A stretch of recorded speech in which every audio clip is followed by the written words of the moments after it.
Prva naša gostja je Sanja Lončar. Kdo je ne pozna? Jaz jo poznam že vse svoje odraslo življenje, bi rekla. Berem vaše glasilo, kupujem vaše knjige, segam po njih, se skušam po najboljših močeh ravnati po vsem tem za eno zdravo, izpolnjeno življenje. A kljub temu se mi zdi, da je še nedolgo tega to vse, kar predajate, veljalo za ljudi, ki smo pač malce nagnjeni k temu, a ne, ki to želimo. Recimo, da je bila manjšina to. Ampak se mi zdi, da postaja imperativ za našo celotno družbo. Prav ta trajna kriza, o kateri je doktor Dan Podjed govoril, nas postavlja pred izziv, da postanemo ozaveščeni, da stremimo k zdravju, da stremimo skozi sodelovanju, o čemer bo tudi tekla vaša beseda. Izvolite, predvsem pa s primeri dobrih praks, odličnih praks, ki jih udejanjate. Ja, hvala lepa za povabilo.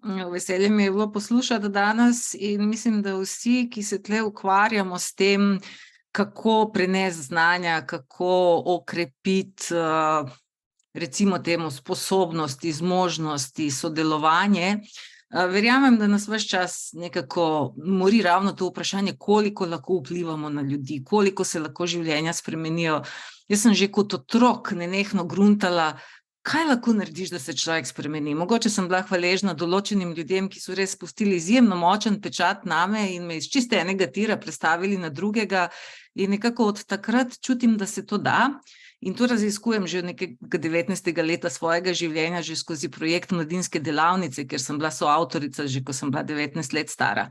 Ampak, da se vrnemo na tisto, kar imamo danes. Tisti, ki poznate naše informacijsko središče za zdravje.net, veste, da že 17 let poskušamo servirati, prežvekovati, na en poljuden način predstavljati kredibilne informacije.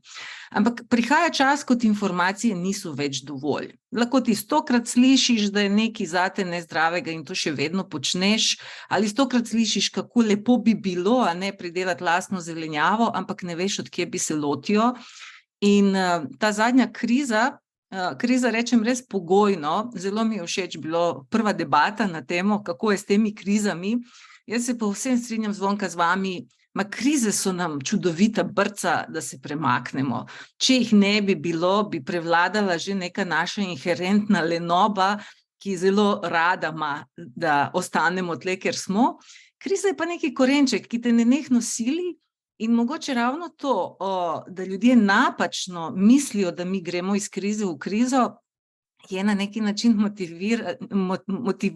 motivacijsko, ker nekako mislimo, še malo se potrudimo, pa bomo zlezli ven.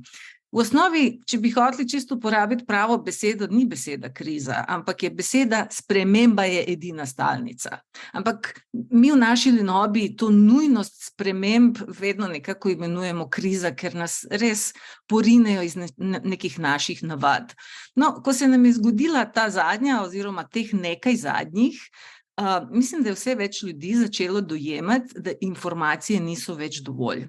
Da res potrebujemo veliko hitrejši tempo ozaveščanja, prevzemanja znanj in, kar je tema današnjega srečanja, tudi pridobivanja enih spretnosti, ki smo jih v 2 generacijah skoraj do v celoti izgubili. In vsi tisti, ki se zavedamo, da to, kar se zdaj dogaja, je šele rahlo ogrevanje za tisto, kar pride, smo se začeli ukvarjati intenzivno s tem, ali lahko mi pospešimo ta prenos znanja. In zato bi danes z vami rada delila, upam, da, zgodbo, ki utegne biti inspirativna tudi za druge, kako smo se tega lotili v društvu samooskrbni.net. Bom samo priklopila na prezentacijo, torej tisti, ki sem poslušate, zdaj začnite tudi gledati, ker bo več za videti kot za slišati. Torej, osnovno, kar smo dojeli, je, da sem informacije ne bodo dovolj in da včasih en praktičen prikaz, skupno delovanje, mentorstvo odtehta 1000 besed in 1000 videoposnetkov. ne moremo se stvari naučiti samo s tem, da gledamo in poslušamo. Roke so naša čudovita spominska enota, ko imam kakšne delavnice peke kruha, pa pridejo ljubljanske gospe, ki bi to samo slikale s telefonom, in mi je zelo težko dopovedati, da telefon se sicer bo zapomnil posnetka, ampak dokler se naše roke ne zapomnijo tega občutka, se nismo nič naučili. Torej, samooskrbni net je nastal kot neka potreba, da se odzovemo na krize, ki se nam dogajajo in ki zares zahtevajo, da mi pospešeno obudimo številne spretnosti in znanja, ki smo jih v neki komoditeti zadnjih desetletij izgubili. Pa še nekaj, zelo se zavedamo, da preprosto ni več časa, da bi se vsak učil le na lastnih napakah. Ker veste, proces pridobivanja določenih spretnosti ni nekaj, kar lahko naložiš, downloadaš in naslednji dan to že veš. To so procesne zadeve, rabiš velikokrat ponoviti neko vajo, da bi v tem postal dober.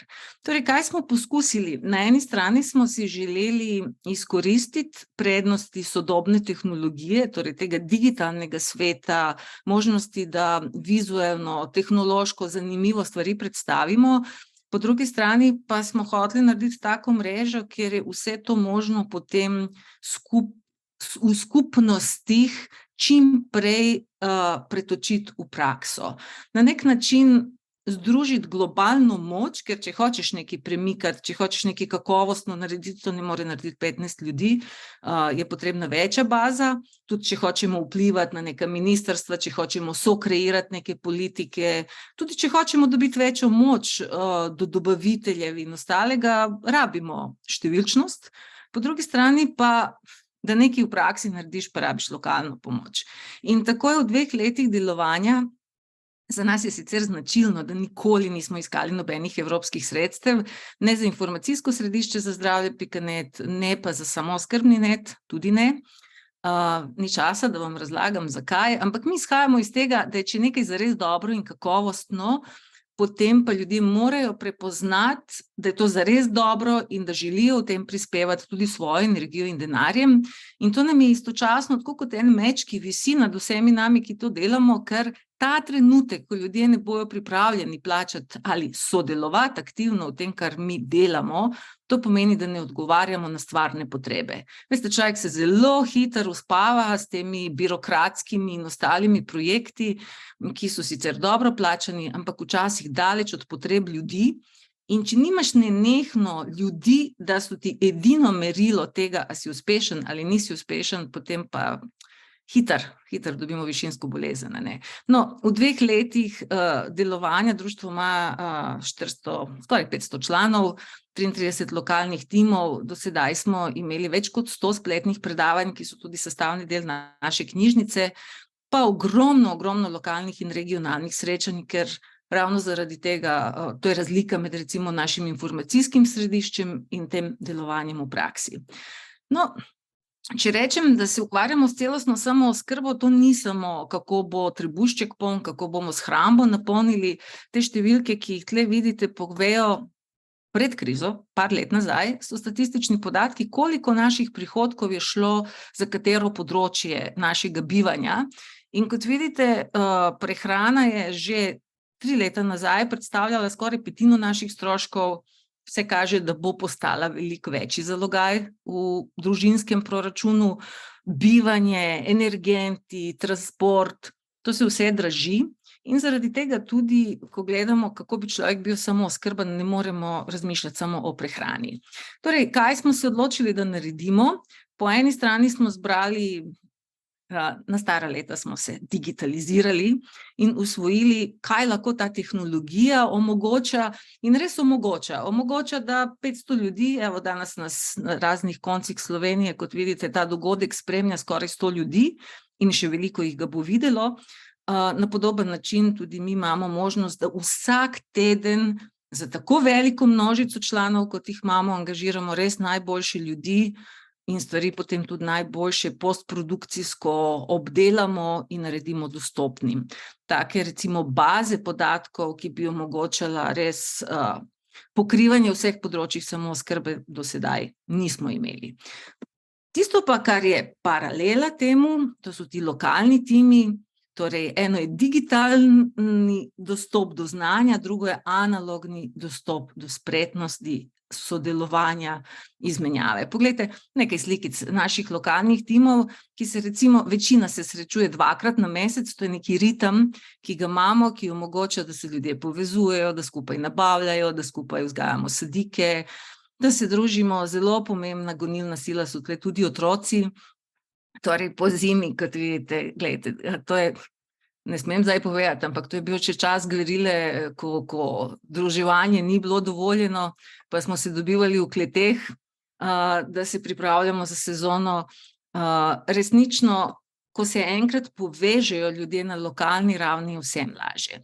Ker samo oskrba je nekaj, ko se tega lotiš, vsi se ustrašijo preprosto zato, ker ni to tako komplicirano, kot zahteva, da si 365 dni v tem. Bom malo več razložila naprej. Torej, ogromno ljudi, recimo, ki se želijo začeti vrtnariti, pa ne vejo, kje bi začeli, ki bi radi imeli sadje, pa nikoli v življenju niso obrezovali. Kot rečeno, veliko teh generacij naših starši so nas vzgajali po tistem napačnem principu, uči sine, da ti ni treba delati, in tako je nastalo ogromno neuporabnih intelektualcev, ko gre za res skrb zase, za lastno zdravje, za lastno prehrano. Pa tudi danes je hrana tako razvrednotena, da večina ljudi še vedno v njej ne prepoznava stvarne vrednosti, v katero bi bilo vredno vložiti toliko svojega časa in napora. Še vedno rečejo, ma kje, še vedno se bolj splača, ne, kupiti na policah. No, skupnim sodelovanjem je nastalo kar nekaj skupnih vrtov, torej na teh lokalnih ravneh. Lahko pride en, ki nima več fizičnih moči, ampak s svojimi nasveti in izkušnjami, s tem, da zna zemljo prejeti v roke, pa tem mladim povedati, kako naj se lotijo, jim res prihrani 3 leta neuspeha. In to medgeneracijsko sodelovanje, ki ni neka floskula, ni nekaj na papirju, ampak se realizira v praksi, je izjemno, izjemno pomembno. Mi imamo recimo en tim, ki pri gospodu, ki se celo življenje ukvarja kisanjem zelja, pa se ne ukvarja več, ker je že precej star, ampak on je v njegovih kleteh in v njegovih sodih, cela skupina zdaj kisa zelje, on je pa mentor. Veste, ni nič lepšega, kot če ugotoviš, da tvoje znanje in tvoje izkušnje še vedno štejejo. In tudi, če jih tvoji otroci in vnuki ne rabijo, da obstajajo neki drugi ljudje, ki jih nisi poznal, pa nekako delite, mi temu rečemo, isti zeleni DNK, in poskušamo čim več tega znanja kanalizirati. No, v Sloveniji je tekom 2 let nastalo ali smo jih nekako povezali 7 učnih vrtov na različnih koncih Slovenije. En od tistih, ki ga ja direktno vodim, je ta v Škofja Loki, in tam prav v praksi pokažemo recimo na zelo težkih pogojih, kraški svet, Natura 2000, kaj se da, kako pravilno zastaviti permakulturo, biodinamiko, danes ni časa, da bi šla bolj v detajle, ampak spet en takav obisk človeku zelo veliko pove, posebej, ko vidijo po letih, kaj lahko pričakujejo, ker veste, YouTube je poln zavajajočih nasvetov, ljudje gledajo tiste pospešene posnetke, kako nekaj raste, in mislijo, da jim bo drevo zraslo v enem mesecu, pa ne bo.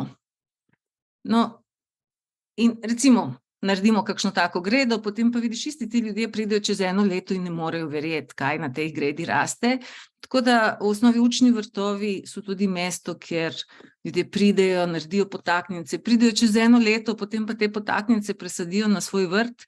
Ogromno tega praktičnega se dogaja, ob tem pa tam tudi snemamo veliko izobraževalnega. Če kdo ima kakšno vprašanje vmes, vpišite v chat, prosim. Recimo, tle vidite, kaj se zgodi v 2 letih. Od začetka na popolnoma praznem kraškem travniku, od spodaj je jama, ena od največjih kraških jam, brez da smo eno lopato zemlje pripeljali, torej v praksi smo pokazali, kaj se da s permakulturnimi pristopi, nastal je sadni vrt, nastal je zelenjavni vrt, nastal je zeliščni vrt. Še bolj zanimiva zgodba je v Zgornji Kungoti, kjer je naš lokalni tim. odkrijo ob centru, medgeneracijskem tistem centru, eno tako zapuščeno leho, ki je včasih bila zeliščni vrt v nekem evropskem projektu, in ko je evropskega projekta bil konec, je bil konec tudi vseh teh bogih rastlin.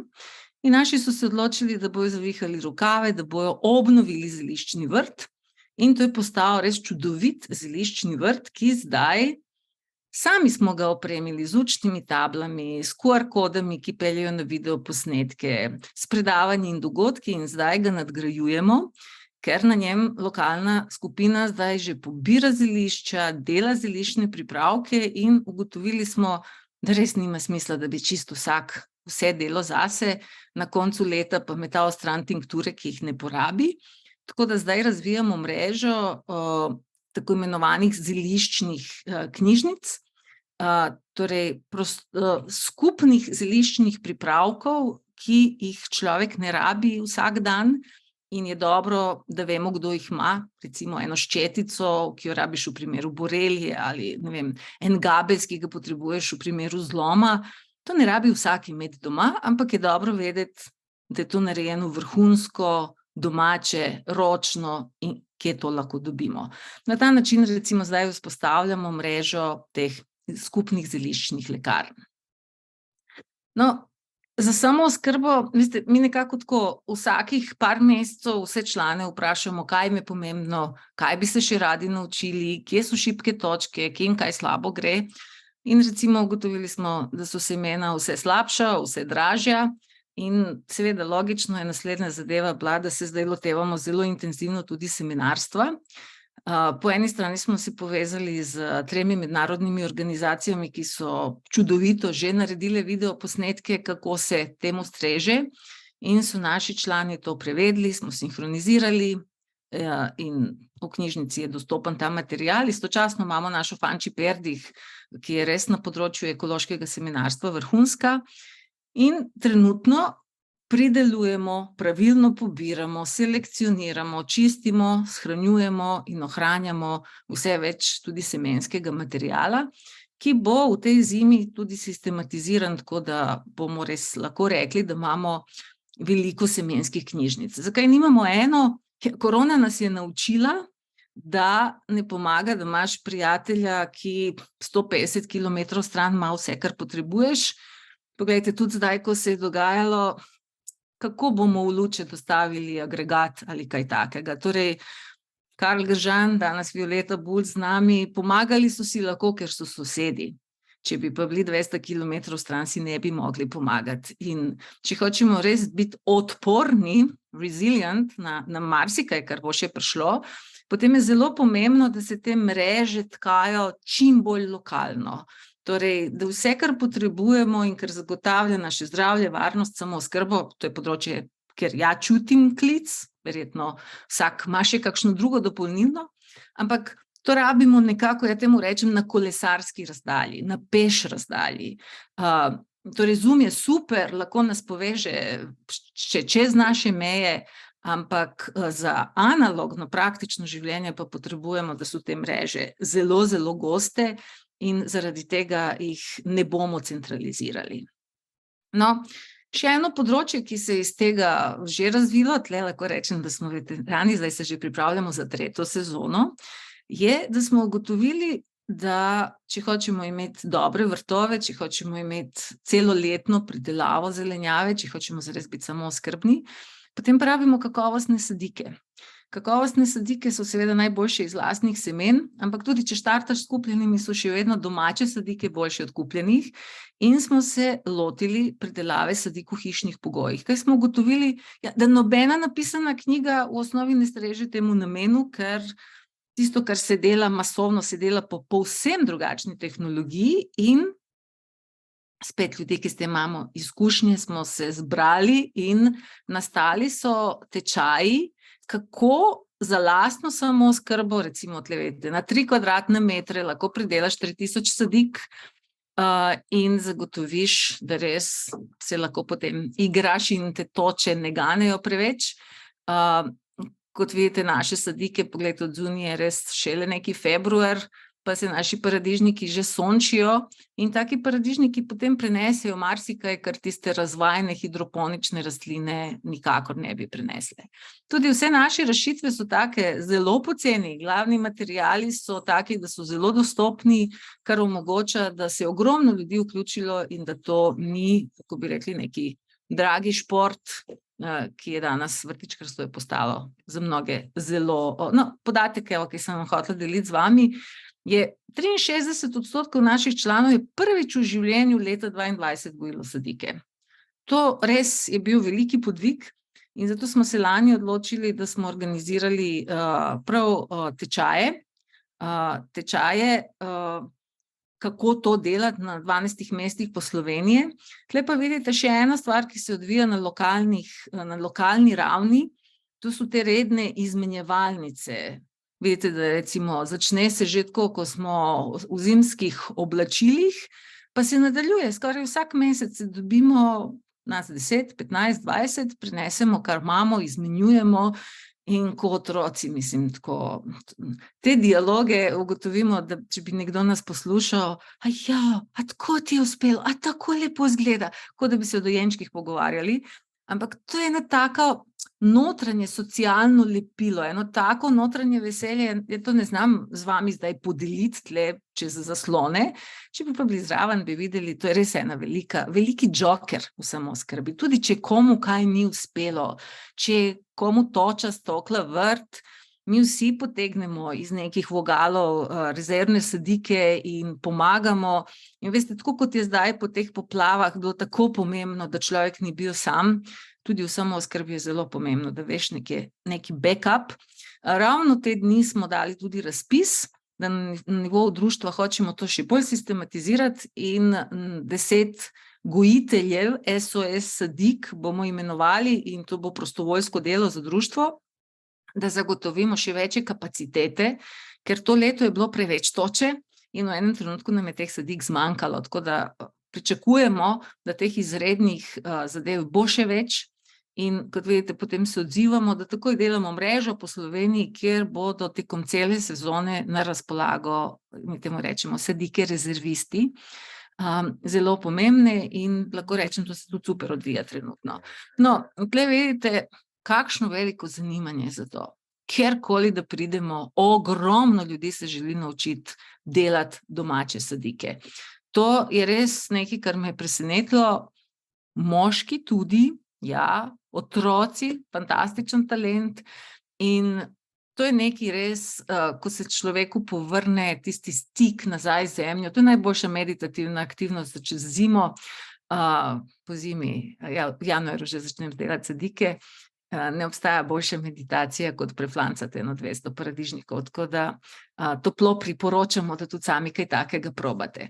Veste, veliko je stvari, kjer ti zmanjka samo malo, da bi nekaj naredil. Včasih imaš idejo, zmanjka ti orodje, ne znaš delati z orodjem, nimaš moči, ali imaš moči, pa nimaš potrpljenja.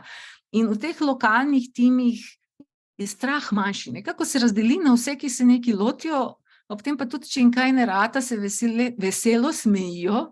Tako nastalo je ogromno teh visokih gred, nastalo je ogromno enih eksperimentov, ker so ljudje prišli in so si pomagali. In so si to vzeli kot en takav popoldanski projekt, ki jih pride 5 ali 10, pa nekaj skupaj naredijo in seveda skupaj nekaj pojejo, popijejo in se imajo fajn. No, en od večjih projektov, to je res bil en, ki je meni kortizol zelo dvignil, dan pred ukrajinsko vojno smo mi kot društvo kupili in uvezli 100 ruskih rastlinjakov, dejansko 64 rastlinjakov pa toplih gred, ki so prišli šleperjem, verjemite, nisem spala nekaj dni, a bo to zares prišlo ali ne, ker smo jih seveda dobili nekajkrat cenejše, kot bi jih tukaj.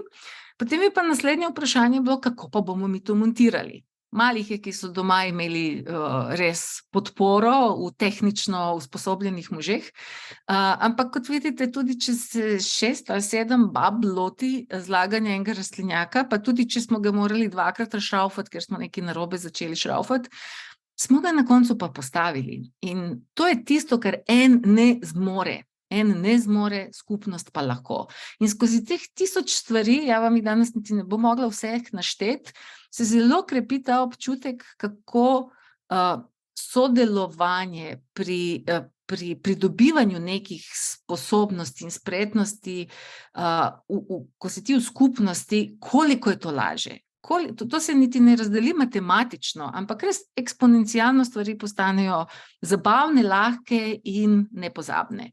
No, ena od stvari, ki jo prakticiramo v društvu, je tudi skupno pobiranje pa predelava. Lani je bilo ogromno sadja, ovo so lanskoletne slike, ovoletne pridejo čez 2 tedna. Recimo trgate, pecljanje grozdja. Zakaj bi pa en to počel od jutra do večera nekaj dni? Torej, to je dober razlog za to, da se spet zbere več generacij. Določeni ljudje v življenju še niso naredili soka, ne vejo, kako se dela marmelada. Torej, en je sposoben to delati, ampak rabi nekoga, da reče zdaj pa tako, zdaj pa tako. In kot vidite, tako gverilsko različni ljudje prinesejo svoje hobuke, svojo plastiko, svoje sokovnike, pa skuhamo ogromno sokov, ogromno marmelad. To leto pa smo tudi začeli že od spomladi skupno obrezovanje, skupno vzdrževanje trte na učnih vrtovih in zdaj po skupno pobiranje pa skupno kuhavanje. To je najlažji način, da se prenesejo znanje in spretnost hkrati. Res, da probaš, da narediš, pa da ti vse propade, to je zelo boleča izkušnja. Ovo je nekako največji garant, da ko se združijo tisti, ki res imajo leta in leta izkušenj in tisti, ki so pripravljeni pomagati, da se da ogromno. Lani smo na ta način pobrali ogromno sadja, ki bi propadlo, recimo to je naša skupina iz bližine Šmarja pri Jelšah, ki je na Kozjanskem šla v visokodebeljne sadovnjake pobrati tisto, kar je na tleh ležalo, pa nihče pogledati ni hotel, pa so skupaj naredili 700 litrov jabolčnega soka. Torej, to je nekako to področje, tega je še veliko. Potem pa smo malo odločili še za življenje si zakomplicirati in vpeljati v samooskrbo tudi sorejo perutnine. Zakaj sorejo? Ja, zaradi tega, ker če se hočeš sam ukvarjati z živaljo, je to 365-dnevni projekt, ni veliko dela, ampak vsak dan moraš biti zraven. In odločili smo se, da v društvu razvijamo en model soreje.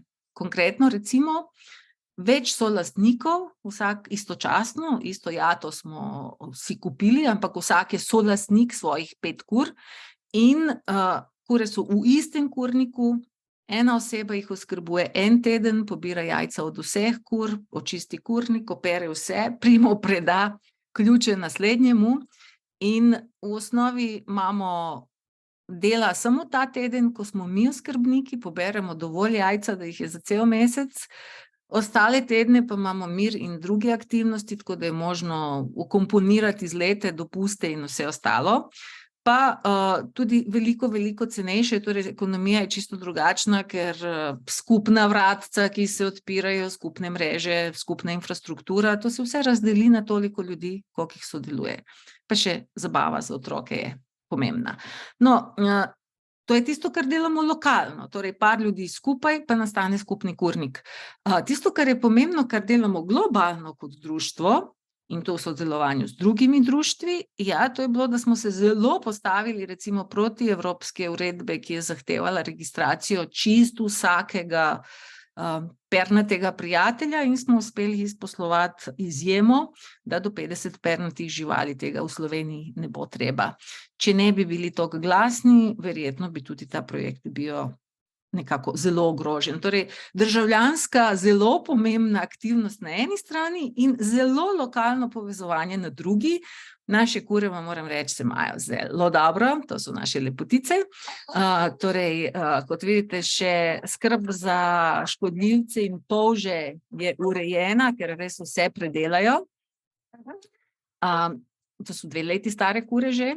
Tisto pa, kar jih potem jeseni in zimi, ko poberemo že iz rastlinjakov, ko je pavza v rastlinjakih, so kure v rastlinjaku in tam poberejo vse škodljivce, preklopljajo, pognojijo in še skrbimo za telovadbo.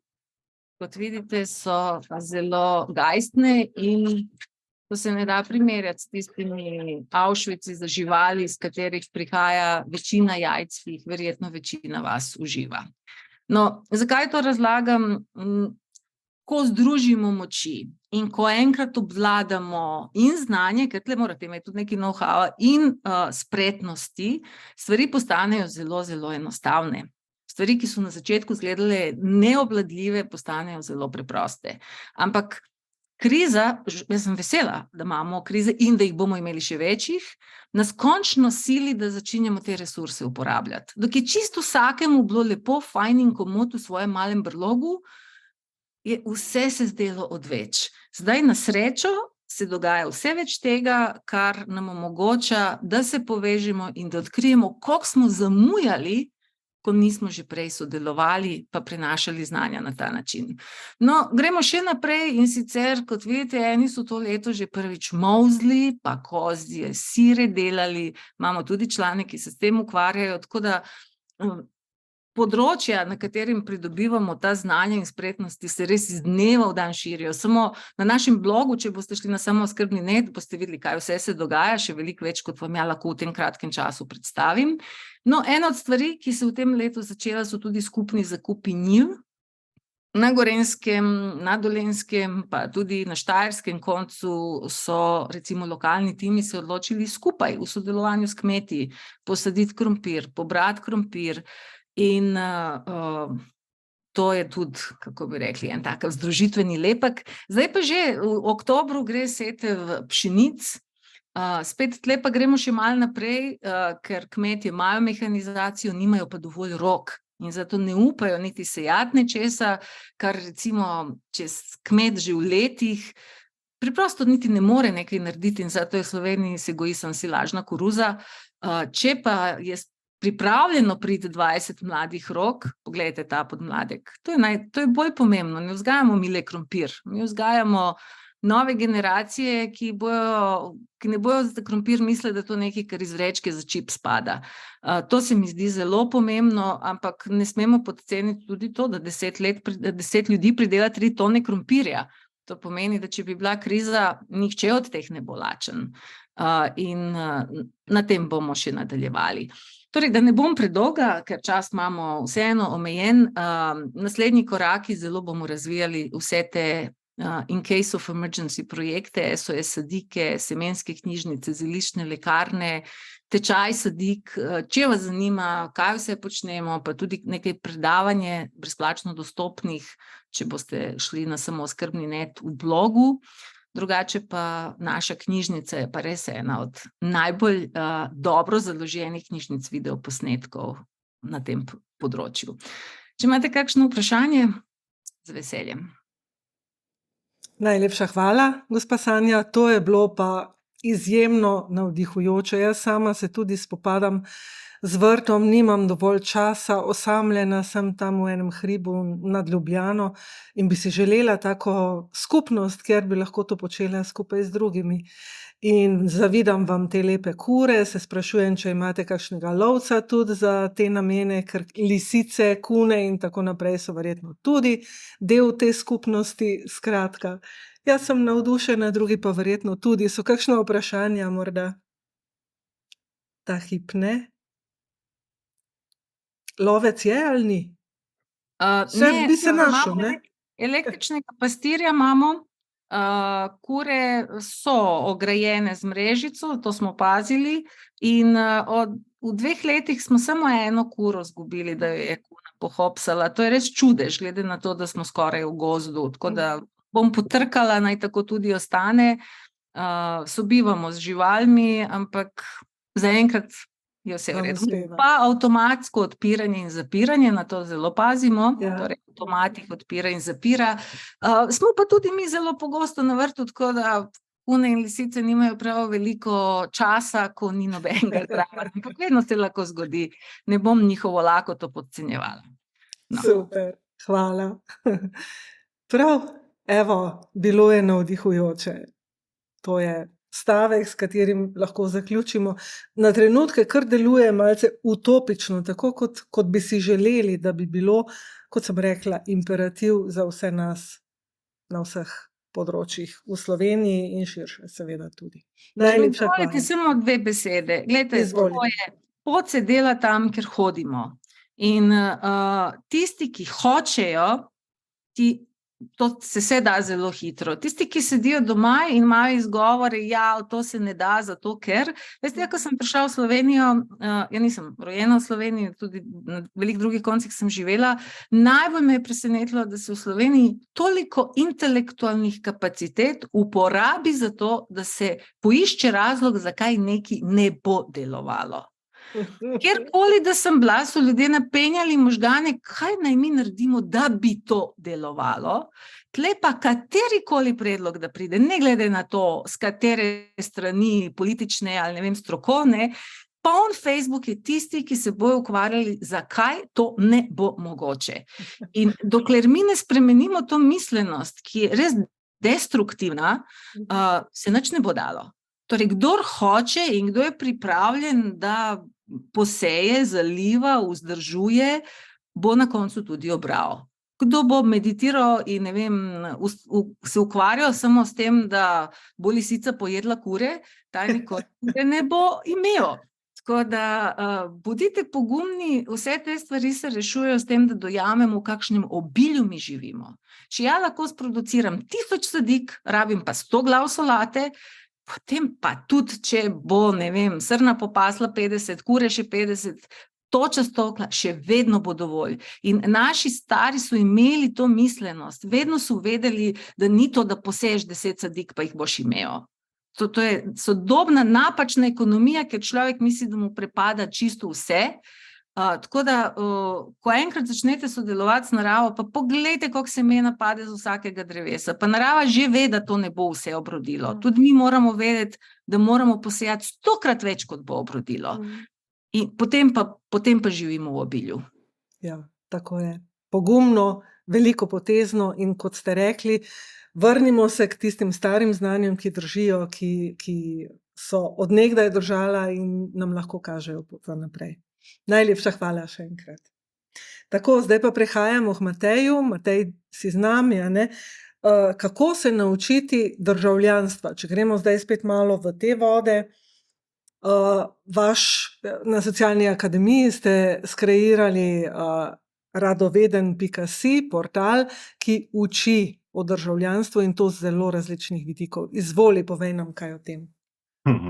Razgledan.si, ja. Ja, razgledan.si, ampak gre za eno in isto reč. Podobno je. Na nek način, ja. Najprej radovednost, potem pa razgledanost. In radovednost uspešno zabijemo, tudi sam imam otroke, približno tam do nekje 12. leta je v šolski sistem uspešno izničiti, tako da potem se moramo pa v izobraževalci odraslih truditi, da saj zbujamo. Hvala Zvonka za vabilo na tale forum in sicer bi rad povedal eno stvar, da mi je v največjo čast, to itak, kdo je tukaj z nami in vse, ampak v največjo čast danes mi je to, da nastopam na forumu, na katerem flancanje paradižnikov spada v državljansko kompetenco. To se mi res zdi ena novost za slovenski prostor, saj kar se jaz ukvarjam z državljansko vzgojo in izobraževanjem, in to se mi zdi res pomembno. Meni se zdi, da se večina problemov, ki jih imamo kot država ali pa kot družba, se je ravno zato ustvarili, ker smo to dvoje ločili. Da smo flancanje paradižnikov rekli, da to pa ne spada v državljansko kompetenco. Zdaj si povabila, da smo dosti osebni. Moja zgodba, tisti, s katerimi se malo bolj poznamo, jim bo tole že malo klišejsko, ampak moja zgodba je taka, da sem odraščal čisto lepo, prijetno otroštvo. Imel sem pa eno specifiko, namreč, da imam že od rojstva samo približno tretjino vida. In to v tistih časih, 80-ih, ko sem jaz hodil v osnovno šolo, še ni bilo nekih odločb ali pa nekih pomoči ali pa karkoli, in to je bilo pač dosti običajno, če si šel na običajno šolo. Tako da, poleg vsega tega, kar mi je običajna šola dobrega dala, Mi je dala tudi kar nekaj situacij, neke družbene izključenosti. Ko pač pri 9 letih vedno prvi letiš ven, med dvema ognjema, ne. In ne veš čisto točno, oziroma ti je to samoumevno, da si pač v tem najslabši in tako naprej, a ne. Dokler me ni potem ena, bi rekel, skupina prijateljev, v katero sem se vključil v srednji šoli, tudi kakšen prijatelj posameznik, ki me je v to povabil, dvignila in sem pri določenih stvareh naredil napredek krat 10 ali pa krat 100, ravno pri spretnostih. Recimo ena taka je, da pri 18 je bilo mene strah pred 10 ljudmi javno nastopati, pri 22, 21 letih sem pa iz Prešerca vodil prireditev, kjer je bilo več tisoč obiskovalcev, a ne, povezoval. Sej to se pol velikokrat pohecam, da pač ja, meni je to lažje, ker ne vidim odziva ljudi, ne. Tako da zame to ni taka huda spretnost, ampak vseeno, ne. In to me je tako močno zaznamovalo, ta eksponentna rast pri samem sebi, izguba strahu in vse te stvari, da sem potem po diplomi iz računalništva pustil računalništvo in šel delati v bistvu na to področje dela z mladimi, dela z odraslimi in pa vzgoje, izobraževanja za družbo, za družbene spremembe, za skupno delovanje in tako naprej. Zdaj, svoj prispevek sem naslovil z vprašanjem, ali je mogoče državljanske spretnosti pridobivati s spletnim portalom.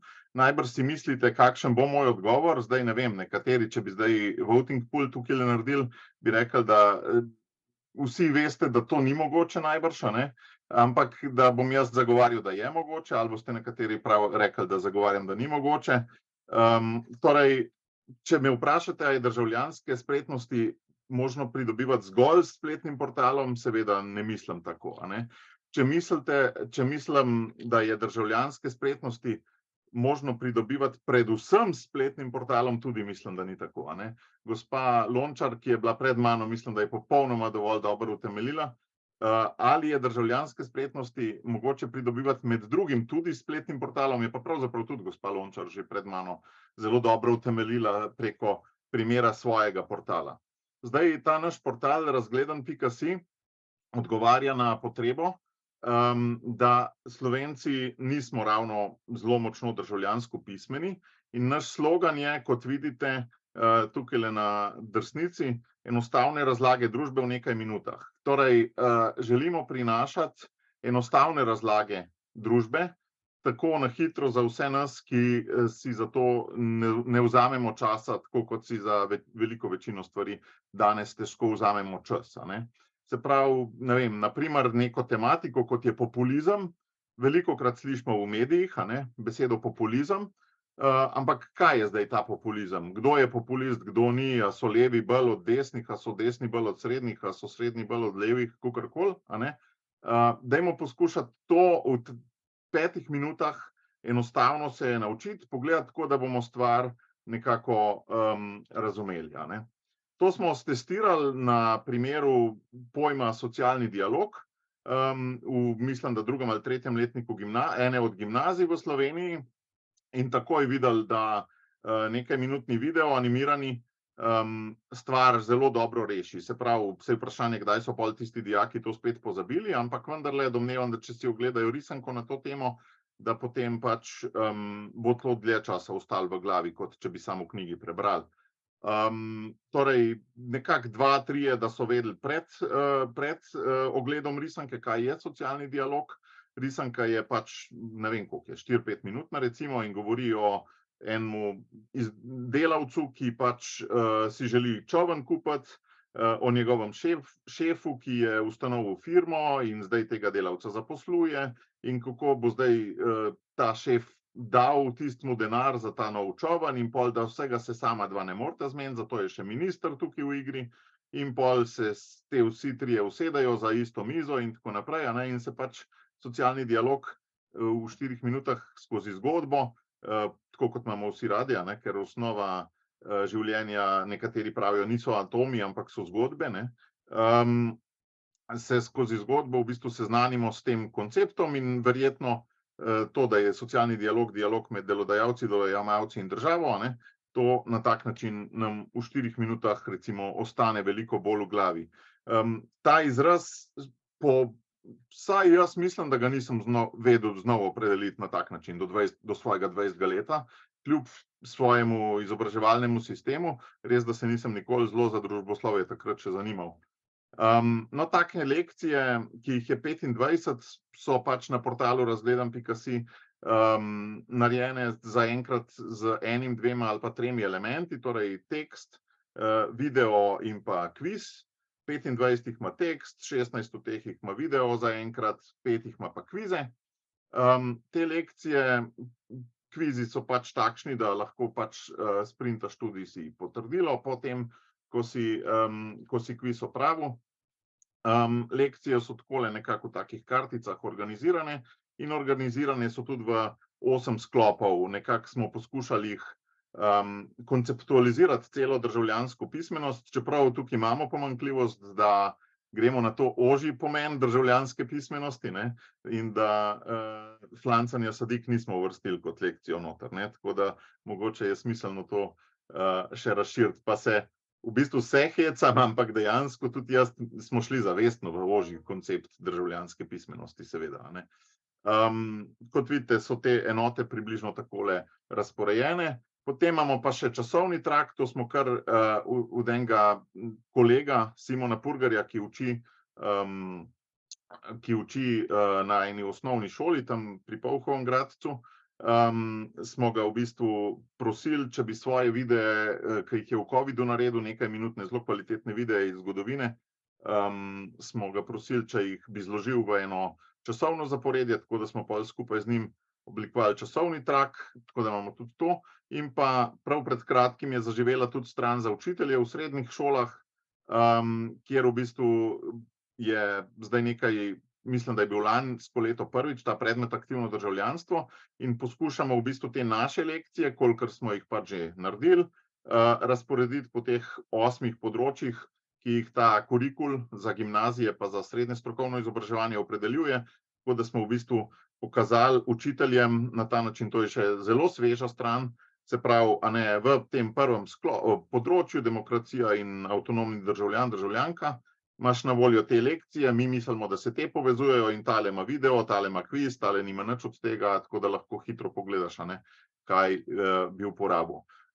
Ena pomembnih lastnosti tega portala je seveda tudi mailing, zato ker mi se zavedamo, da to pač, mi mislimo, da bo stvar postala googlabilna za kakšne seminarske naloge, če recimo kdo dela o solidarnosti seminarsko in da je stvar tako kvalitetna, da bo Google prepoznal in visoko uvrstil, ne, pri posameznem pojmu, ampak vendarle je zelo smiselno tudi se naročiti na mailing, da vsakič, ko izide ali kakšna nova lekcija, ali kakšen nov video, ali kakšna nova razširitev portala, a ne, da pač si o tem obveščen, to greš na glavno stran in na to kuvertico klikneš, daš ime, priimek in mail in od takrat naprej prejemaš, tako da toplo vabim tiste, ki vas to zanima. Zdaj bi šel pa mogoče malo v ozadje tega portala in v ozadje zgodbe, zakaj sploh, ker mogoče je bolj zanimiva kot pa zgolj sama vsebina, čeprav tudi sam se ogromno naučim skozi vsebino, namreč to avtorji skupinsko ustvarjamo, če boste pogledali ekipa, ne boste videli, da je posamezna lekcija ima enega avtorja, ampak jih ima več, eden je glavni, ampak tega nalašč zamolčimo, zato ker gre vsaka lekcija dvakrat skozi sito. Prvič sploh, da jo definiramo malo, se dobimo pač avtorji, več, kdor pač pride, ne, nas je vedno več kot nekaj, potem jo avtor napiše in potem jo še skritiziramo na nek način, bom tako rekel, a ne, tako da je res na koncu vsaj nekako delo večjih rok, a ne, ker želimo, da bi se čim bolj tudi objektivizirala zadeva, čeprav v objektivnost ne verjamemo, a ne, ampak da bi vsem čim bolj bilo tako. Se pravi, kaj pravzaprav so državljanske spretnosti? Jaz mislim, da smo stvar zelo močno zakomplicirali in tako kot je bilo danes že večkrat povedano, a ne, gre pravzaprav za spretnosti sobivanja v skupnosti oziroma za ta 4. steber, kot si ga Zvonka tudi omenila, jaz se s tem zelo, zelo strinjam, a ne, in to ni nič drugega. In ko je gospa Lončar govorila o flancanju sadik, je to točno to, a ne. Saj, če bi sadike flancala sama, to ne bi spadalo v državljanske spretnosti, a ne. Ampak ker pa to znanje širi, ker si drugmu pomagajo, ker gre to tudi širše, ker gre tudi pol v širše družbene pobude, ne, pa to postane tudi državljanska spretnost, a ne. Zdaj, če je to zelo preprosto, kako bomo mi sobivali v skupnosti, nam lahko hitro pade na pamet ena taka malo ožja skupnost, kot je na primer družina, a ne. Ko se spomnimo, kaj vse je potrebno, da družina funkcionira, tukaj sem par idej, 6 idej napisal, a ne. To, da ima v družini vsak svoje naloge, to, da se vsi držimo dogovorov, to, da znamo imeti nek konstruktiven dialog v družini, da ne vleče vsak v svojo stran, a ne. To, da se ve, kdo v družini je, se pravi, da smo kot družina odprti, tudi kdaj mogoče koga, da prespi pri nas ali pa kakorkoli, ampak vendarle ima naša družina svoje meje, a ne. Da sooblikujemo pravila vsi, a ne samo nekdo, a ne, in da čutimo tudi na nek način pripadnost tej družini, a ne. Zdaj, če samo namesto družina zamenjam država, boste pravzaprav zelo hitro videli, da vseh 6 še vedno drži in zelo preprosto pridemo potem, lahko bi tudi o proračunu družinskem govoril ali pa še o čem, a ne, ker teh 6 sem res tako nabrainstormal, a ne.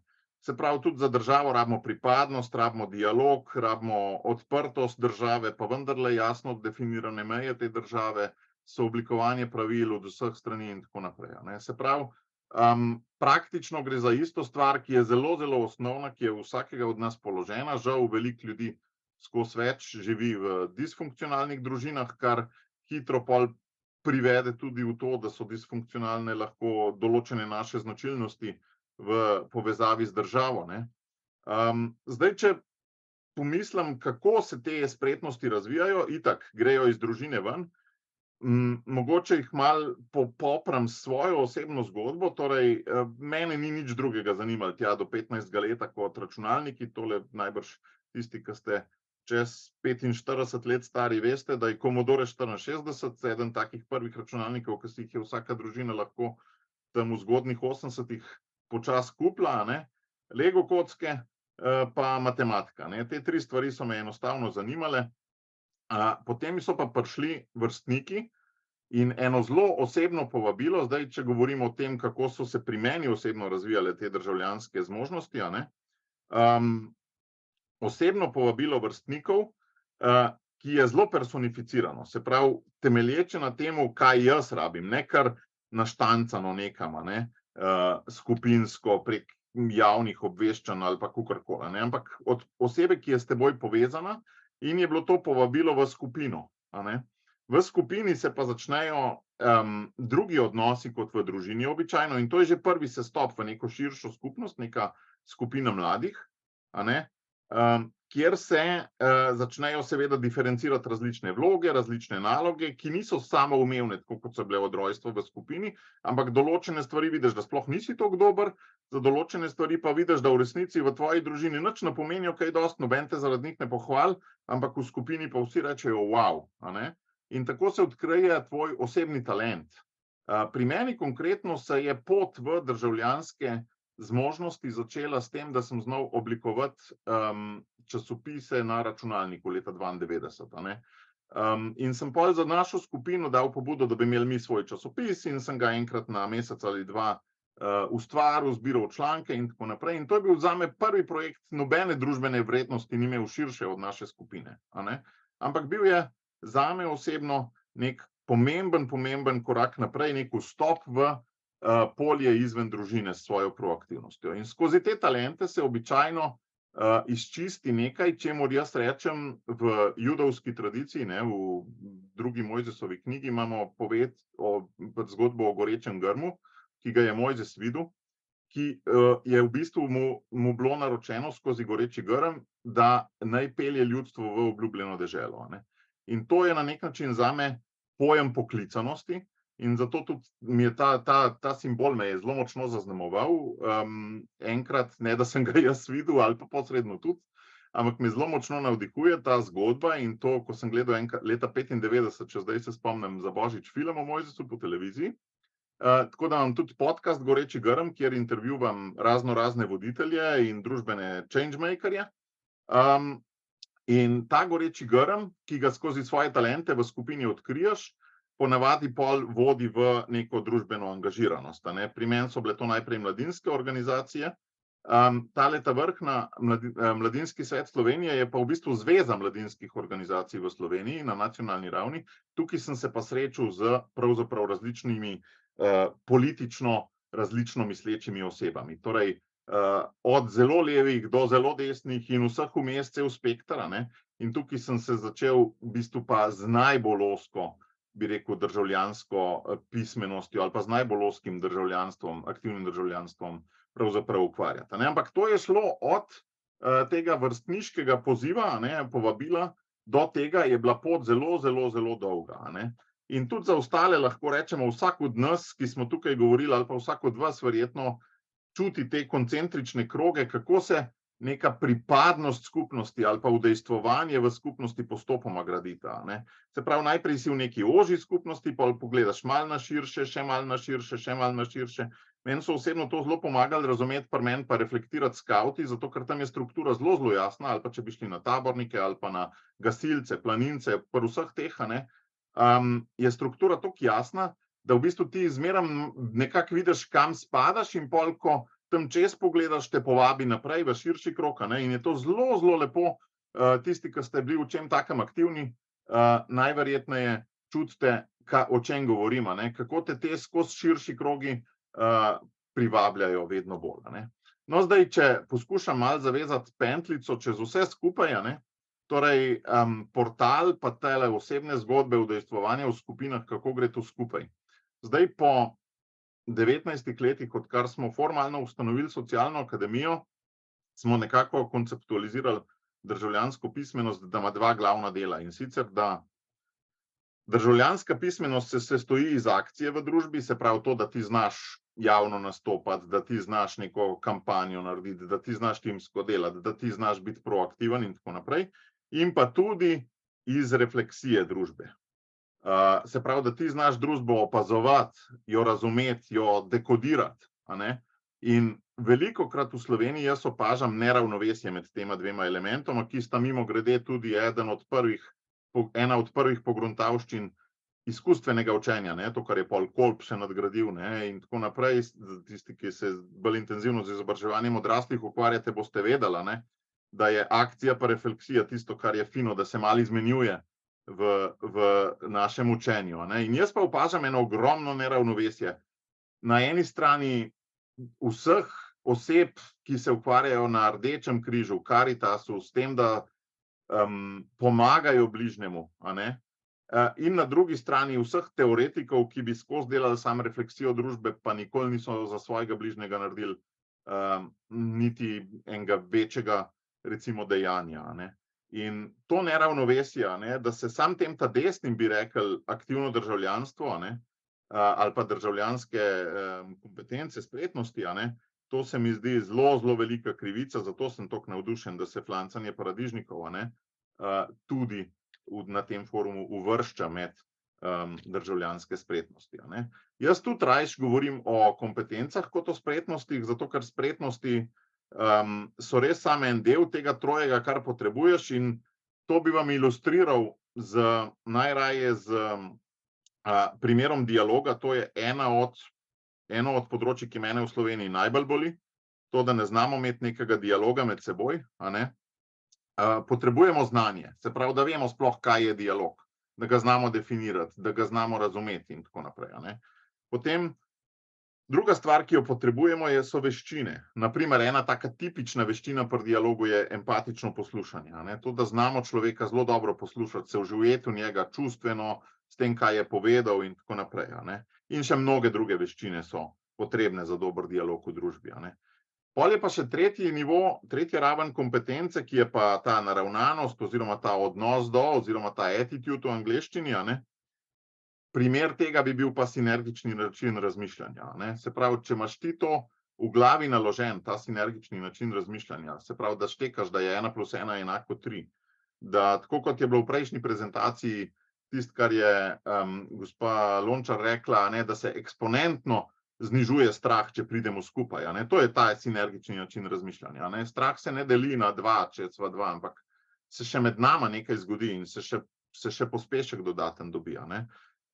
In ta sinergični način razmišljanja, te naravnanosti, to je najbolj trdovratno, ne. Če imaš ti mentaliteto redkosti, da boš drugega premagal, da boš drugega zabil, da si sam v ego načinu, ne pa v skupnem načinu, a ne, v tem win-win, to rabiš par let na nek način. Moja izkušnja je, kadar se s kakšnimi svojimi temi naravnanostmi borim, da rabim par let, da jo kakšno, recimo, premagam. Eno tako se mi zdi, da sem zdaj po 3-4 letih nekako, se lahko že rečem, da že opažam spremembo pri sebi, a ne, in to je najtežje dobiti, a ne. To, te naravnanosti, a ne, in tega seveda portal razgledan.si ne more dati, a ne. Kaj pa lahko da, a ne, z namenom te krepitve državljanskih kompetenc smo na Socialni akademiji delali že marsikaj, a ne. Veliko stvari smo počeli, od mladinskega dela, skupnostnega dela, študijskih krožkov, razvijamo nove pristope, igre, mladinske, mednarodne izmenjave odraslih, usposabljanja in tako naprej. Ampak in tako mogoče izgleda, da ta razgledan.si je samo za nas samo ena od mnogih dejavnosti, ampak ni čisto tako, no. Ta portal v bistvu postaja DNK Socialne akademije, se pravi, želimo in zato tudi želimo, da je to neka bazična stvar, kar se tiče te refleksije družbe na Socialni akademiji. Zato smo, preden smo šli portal delati, razvili tudi dobro skušali definirati vrednote Socialne akademije, a ne, in si tudi ne delamo utvar, da je to, kar piše na portalu, popolnoma objektivno, a ne.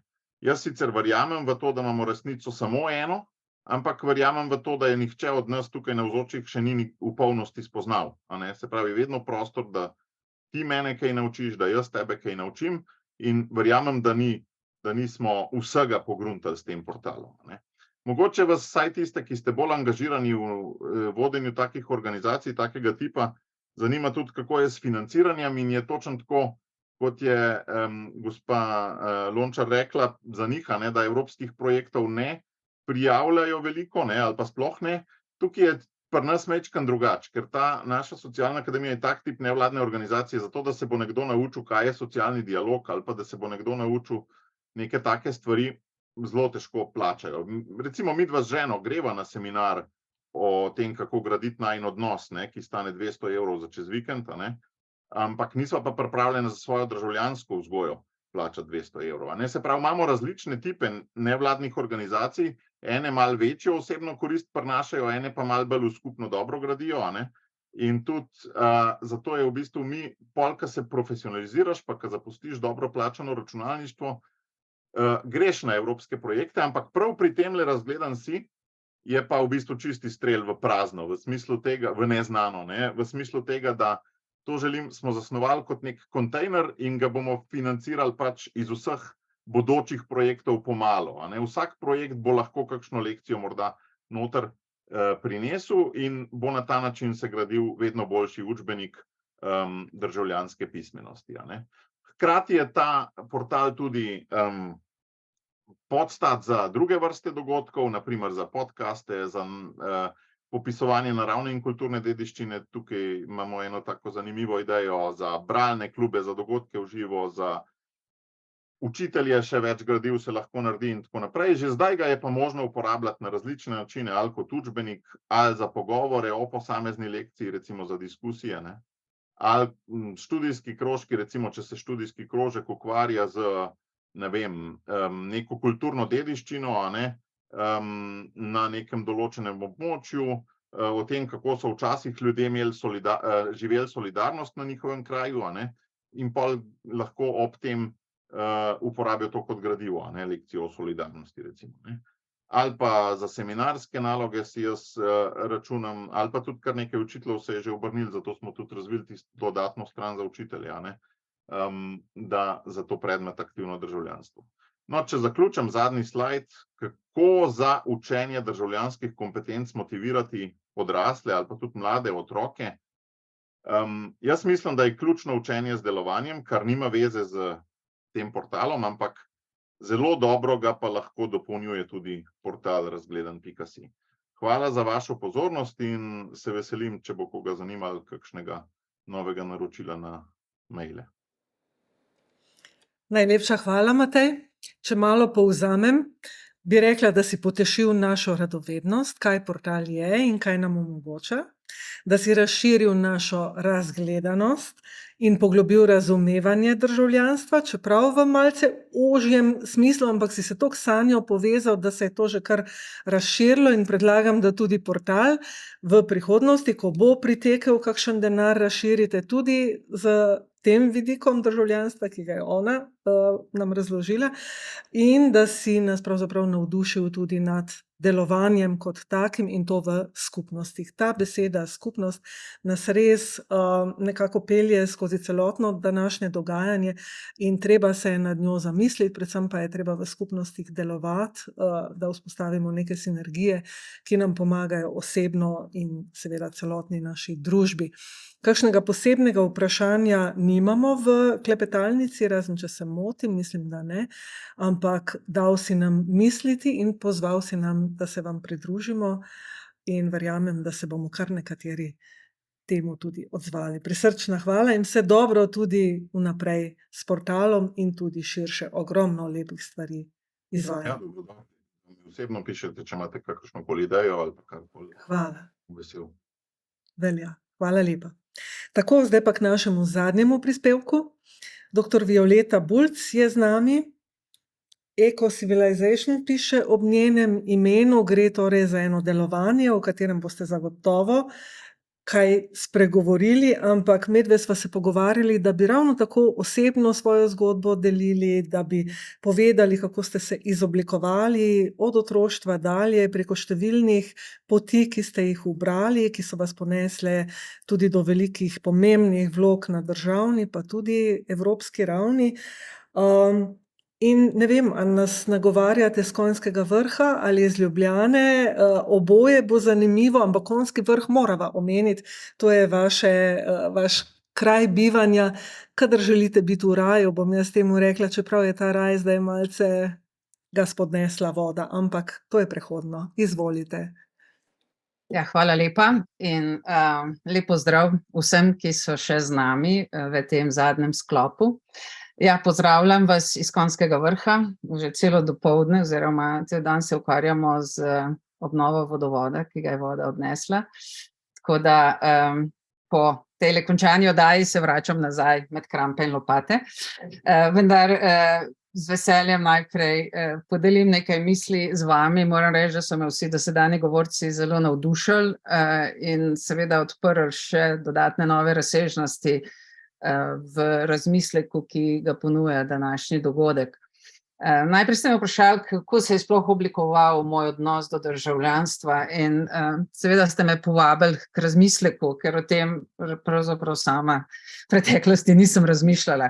Vsekakor pa lahko rečem, da je sočutje, sodelovanje in solidarnost, predvsem skrb za sočloveka, mi je bilo dano že v zibelko.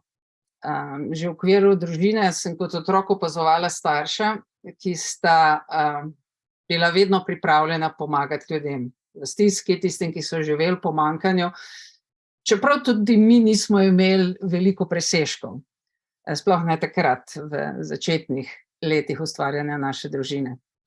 Seveda mi je bilo zaradi tega povsem logično, da sem se tudi sama vpeljala v tovrstne aktivnosti in jih umestila kot sestavni del svojega življenja. In vesela sem, da se je to preneslo tudi na moja dva otroka, ki sta prav tako aktivna.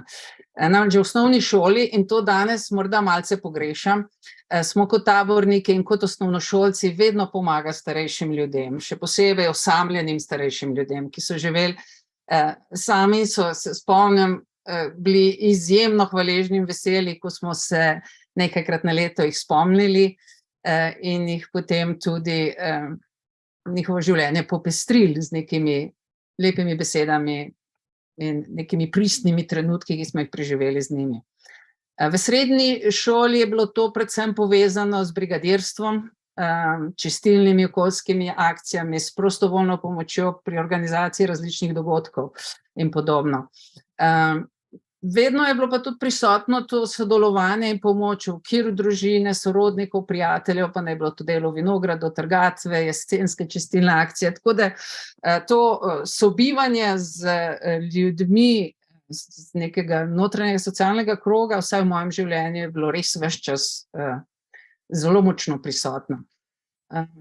Pa vendar, ko sem se kot uspešna podjetnica začela spraševati o širši aktivnosti in pozitivnem nekem vplivu na družbena dogajanja, sem ugotovila, da se seveda da zelo veliko narediti tudi na tem področju. Tako sem takrat v teh podjetniških obdobjih ustanovila civilno iniciativo, gibanje, ki smo jim rekli Inko gibanje, to je neke vrste inovacijsko komuniciranje, ki si je kot glavno poslanstvo zadalo dvig inovacijske kulture in znanja o inovacijskih ekosistemih v širšem slovenskem prostoru.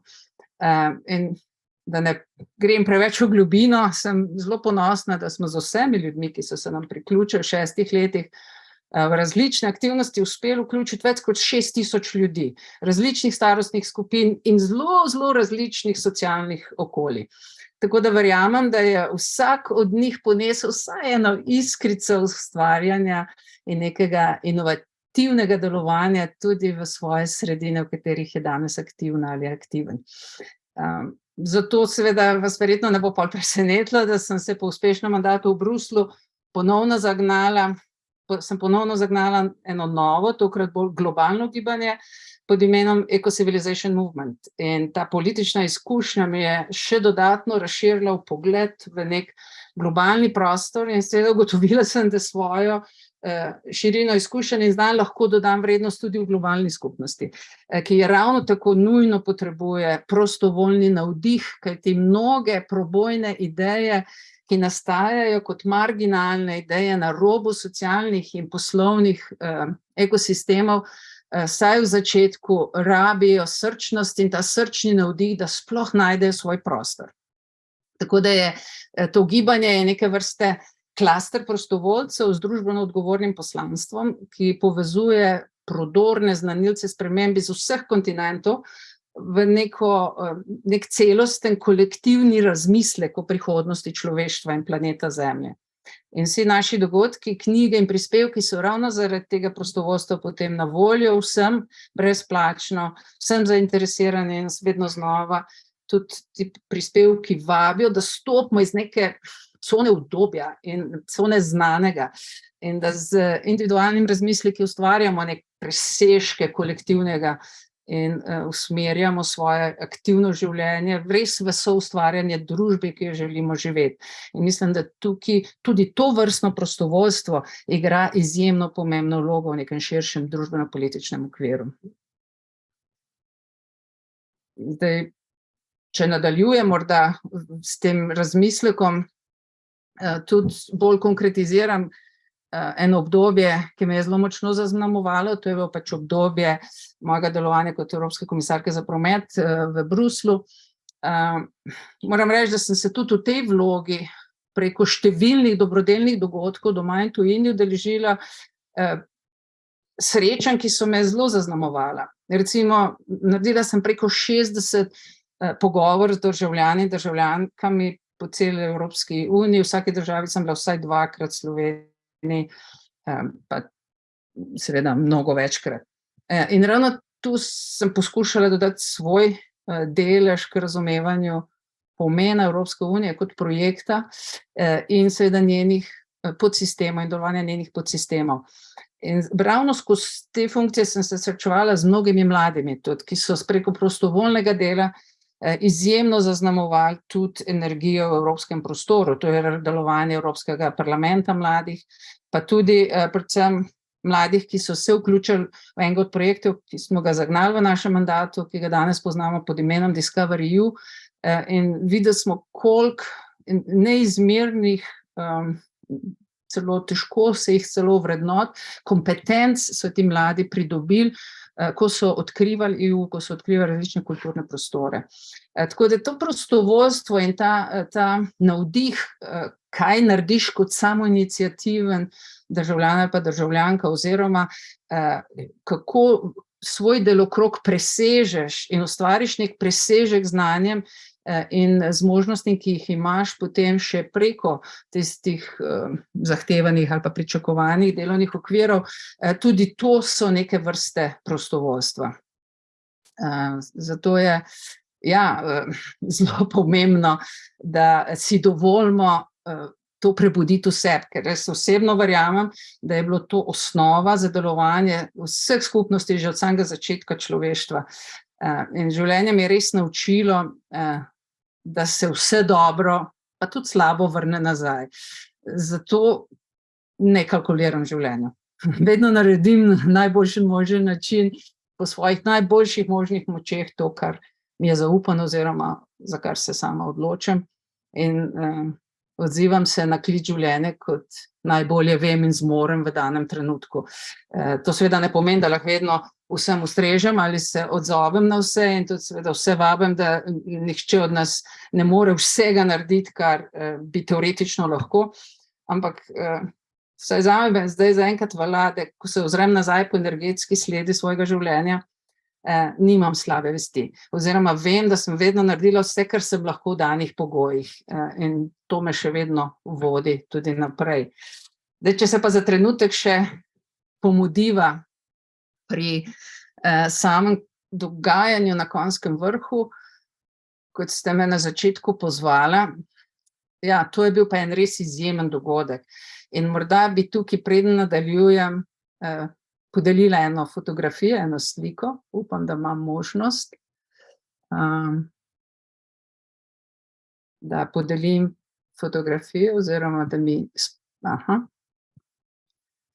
Morda fotografije pravijo po več kot 1000 besed, no to je zdaj nekaj utrinkov tega, kar se je pri nas odvijalo in dogajalo v tistem času, ko je začela divjati ta naravna nesreča, ki je bila seveda zelo nepredvidljiva. In po tistem trenutku šoka, ko obnemiš in pravzaprav se čutiš popolnoma nemočnega in se sprašuješ, kaj pa zdaj, potem se vzbudi v tebi, predvsem pri meni se je najprej zbudilo vprašanje, če je pri meni tako, kaj šele pri drugih, kaj se z drugimi dogaja in poskušaš navezati stik.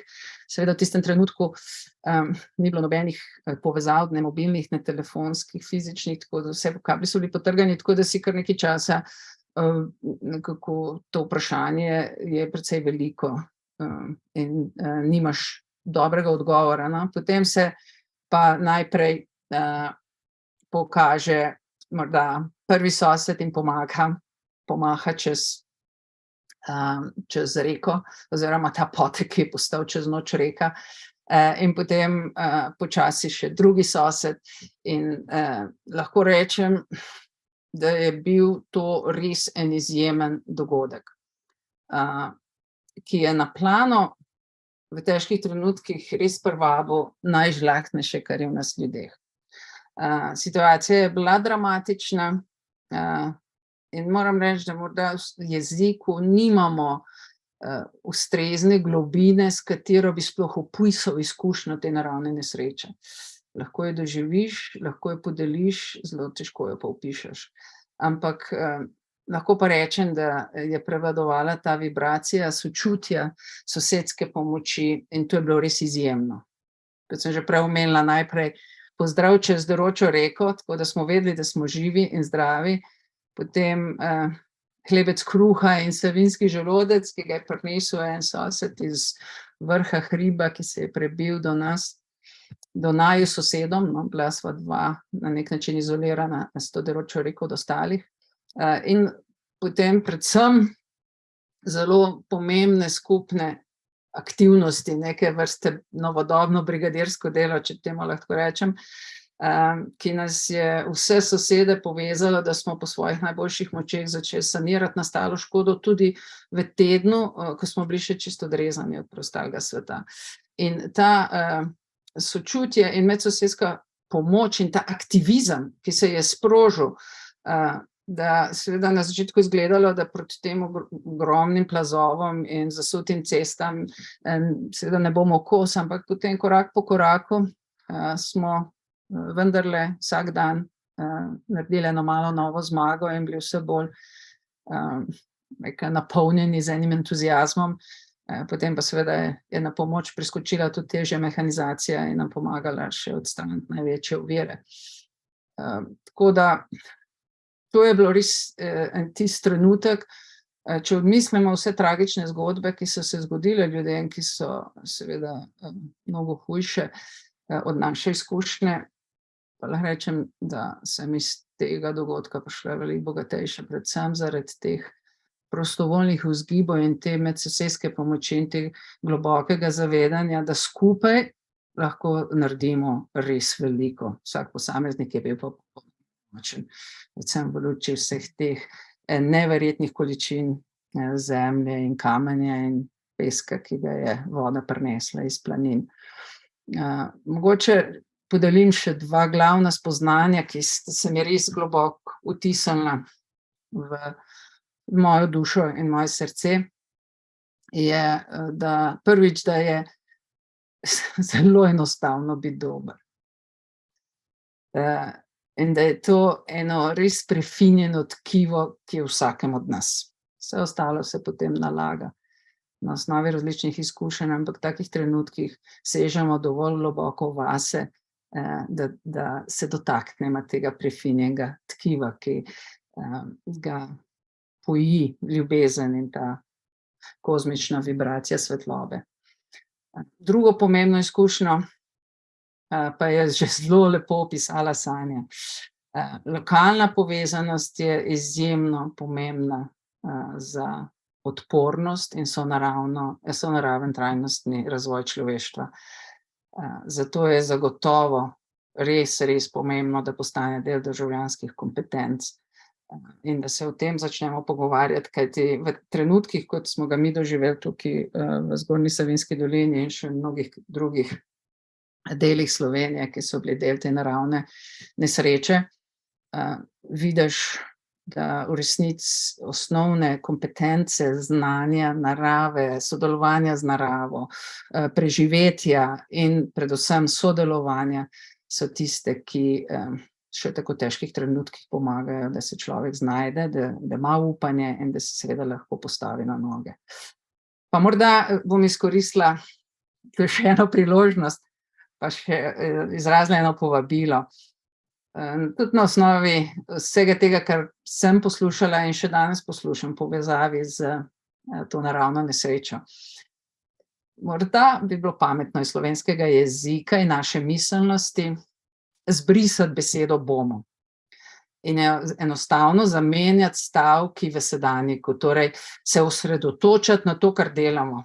In ne govoriti prihodnosti, ker vsakič, ko ta stavek preberemo, pa ne glede na to, kdaj ga preberemo, je vedno stavek v prihodnosti. In mi rabimo veliko več konkretnih akcij z nekimi zavezami, ki se uresničujejo in so delujoči vsakdanji cilji, ne pa namere. Tako da namera sicer je lepa stvar, samo dokler se ne manifestira v praksi, v neki konkretni akciji, potem ostaja samo lepa namera na papirju. Morda toliko v tem mojem uvodnem delu. Zdaj pa, če so kakšno vprašanje, komentarji, pa seveda z veseljem podelim. Najlepša hvala. V klepetalnici se sicer ni nabralo nič vprašanj, ampak bom jaz kar malce res izhajala iz tega, z nami ste podelili eno tako dosti intimno doživetje, soočenje z eno silno močjo narave, ki se je ne zavedamo, dokler se ne zgodi, in to se zgodi redko kdaj, ampak takrat udarno, nekaj tako zelo hudega, kot se je zgodilo vam. In to samo potrjuje, da dejansko moramo stopiti skupaj, pa ne samo ljudje, ampak na nek način se povezati z naravo in z zakonitostmi, ki veljajo v naravi v najširšem smislu, in jo imeti za zaveznika, ne pa za nekaj, kar lahko samo izkoristimo, po čemer lahko samo teptamo. Tako da tale enostavno je biti dober, je preprost naslov za nekaj zelo, zelo kompleksnega, pa hkrati resnično preprostega. Ampak ja, začutiti moramo to v sebi, to prefinjeno tkivo, kot ste rekli, ki je tam, ampak mu je treba prisluhniti, in vi ste nam danes pomagali na poti k temu, da prisluhnemo. Tako da glede na to, da se približujemo koncu tega dogodka, še enkrat ena velika zahvala, en prisrčen pozdrav vsem ljudem, ki vem, da ne stanujejo vsi tam pri vas, ampak prihajajo iz različnih koncev. Poznam ekipo iz Šmarja pri Jelšah, ki hodi k vam. En lep pozdrav patru Gržanu, ki je nam, Skupnosti izobraževanja odraslih, znan in mi pripadni njemu, on pripaden nam. Bi pa zaključila še z nekaj spoznanji ali pa besedami, ki so bile danes izrečene. Namera vendarle, ne se zapirati ali se pustiti zapreti v kontejnerje, to leti na, prispevek doktorja Dana Podjeda, ki trdi, da smo postali kontejnerska družba, ker, poglejte si prispevek, če kdo ni bil z nami od vsega začetka, in z njim se globoko strinjam pravzaprav. Stopimo iz cone udobja, to ste tudi, vi, doktor Violeta Bulc, omenili. Dajmo pobude in sprejemajmo pobude, ki gredo v smeri dobrega. Naj bodo naši zavezniki srčnost, solidarnost, sočutje. Delujmo v skupnostih, kolikor se le da, najrazličnejših. Govorili smo danes o lokalnem nivoju, o nacionalnem nivoju, o evropskem, pa tudi svetovnem. Omenjate povezave med kontinenti. S pomočjo sodobne tehnologije je to postalo relativno preprosto, ampak kljub temu srečanja v živo, kjer se pa dejansko začutimo, kjer si sežemo v roko, so neprecenljiva. In ja, uravnovesiti akcijo in refleksijo, oboje mora biti prisotno. Akcija s preprostimi rokami ali pa podprta z znanjem, ki je v glavah, in seveda sočutjem, ki je v srcih, in pa neko refleksijo, razmišljanje o tem, kaj smo počeli, kaj je to dobrega prineslo, katere ovire so se nam postavile na tej poti in kako jih lahko skupaj presežemo. Vse to je pomembno.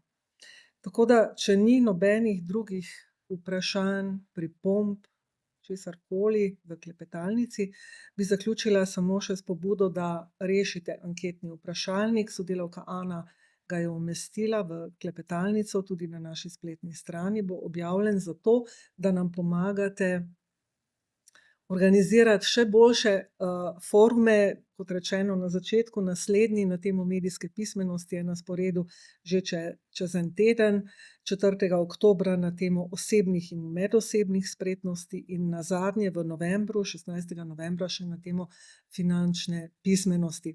Kot smo že večkrat danes poudarili, vse te spretnosti, vsa ta znanja, vse te kompetence, vsi ti odnosi, vse to, naravnanosti mi je ljubša beseda, vse to je med seboj tesno prepleteno. Kljub temu delujemo ločeno, ker je pač taka pot teh forumov, ampak poudarjamo to medsebojno prepletenost in predlagam, da jo tudi živimo, da živimo prepleteno ali pa v neki sinergiji, kot je tudi Matej opozoril. Tako, še 2 minutki do uradnega zaključka, jaz pa že zdaj v tem trenutku, še neki messagi se tukaj pojavljajo v klepetalnici, ampak jih ne morem ta hip odpreti. Meni se zdi, da so to pohvale in zahvale. Bi si upala trditi, ker s tem bi tudi sama zaključila. Hvala vsem, izjemno dragoceno je bilo, zelo intimno je bilo, ker ste vsi po vrsti razkrili sebe kot osebe z vsem tistim, kar dobrega znate, kar veste in kar ste pripravljeni deliti z vsemi nami v sinergiji, kot rečeno. Hvala in nasvidenje.